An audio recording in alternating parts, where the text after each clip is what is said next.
आपल्यासोबत कोकण परिक्षेत्र महानिरीक्षक संजय दराडे साहेब आहेत। त्यांच्या मार्फत मुंबई गोवा महामार्गाची सध्या पाहणी केली जाते। ऐन गणेश उत्सवाच्या कालावधीमध्ये वाहतूक कोंडी होऊ नये, गणेश भक्तांना सुस्कर त्यांच्या घरी कोकणामध्ये पोहोचता यावं यासाठी काय उपाययोजना करण्यात आल्या त्यांच्याकडून आपण जाणून घेऊया। सर, एकंदरीत काय सांगाल, आपण महामार्गाची सध्या पाहणी करताय, कशा पद्धतीमध्ये उपाययोजना पोलीस विभागामार्फत सध्या करण्यात आलेल्या आहेत? यावर्षी गणेशोत्सवासाठी मुंबई आणि परिसरातील कोकणवासीय मोठ्या संख्येने आपापल्या गावाकडे गणपतीसाठी जात असतात। तर त्या दृष्टिकोनातून आता 27 तारखेला गणेश चतुर्थी आहे आणि त्याच्या 3-4 दिवस अगोदर सर्व कोकणवासीय खाजगी बसेस, सरकारी बसेस तसेच आपल्या खाजगी गाड्यांमध्ये संपूर्ण मुंबई गोवा हायवे मार्गे आपल्या गावाकडे ते जाणार आहेत। तर या दृष्टिकोनातून पोलीस आणि प्रशासन यांच्याकडून संपूर्ण अशी तयारी आपण केलेली आहे आणि यामध्ये संपूर्ण कोकण परिक्षेत्रातील रायगड, रत्नागिरी, सिंधुदुर्ग असे जिल्हे मिळून 35 पोलीस मदत केंद्र आपण तयार करत आहोत।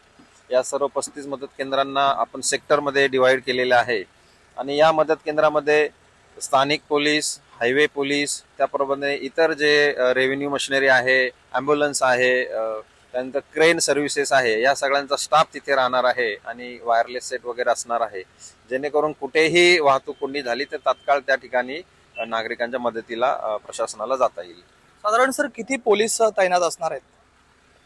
तर या ठिकाणी आम्ही सर्व जे स्थानिक पोलीस आहे त्यांच्या मदतीसाठी होमगार्ड असणार आहे, हायवे पोलीस असणार आहे आणि जवळजवळ 300 पेक्षा जास्त पोलीस अधिकारी अंमलदार फक्त रायगडमध्येच आपण लावलेले आहे आणि जाताना 2-3 दिवस अगोदर आणि गौरी विसर्जन झाल्यानंतर परत येताना रिव्हर्स डायरेक्शनने सुद्धा आपला बंदोबस्त आपण लावणार आहोत। महामार्गावर सर वाकण असेल किंवा मानगाव असेल या ठिकाणी ट्रॅफिक मोठ्या प्रमाणामध्ये होत असते, यासाठी आपल्या विभागामार्फत काय उपाययोजना करण्यात आलेल्या आहेत का? ऑलरेडी जिल्हा प्रशासन आणि पोलीस प्रशासन आणि नॅशनल हायवे अथॉरिटी यांच्या खूप साऱ्या बैठका झालेल्या आहे आणि त्यांच्या मार्फतीने जिथे रस्त्याचं काम सुरू आहे, ऑलरेडी आता तुम्ही बघत आहात की त्या ठिकाणी खडी टाकून रस्ता तयार करण्याचे काम सुरू आहे। तर ज्या ज्या ठिकाणी बॉटलनेक आहे तिथे सर्व यंत्रणा कामाला लागलेल्या आहे आणि कोकणात जाणाऱ्या भाविकांना आम्ही नक्कीच सांगू इच्छितो की आपल्याला पुढे अडचण येणार नाही या दृष्टिकोनातून प्रशासन पूर्णपणे काम करत आहे। धन्यवाद सर। हे होते कोकण परिक्षेत्र पोलीस महानिरीक्षक संजय दराडे। राज वैश्वपाळ, TV9 मराठी, रायगड।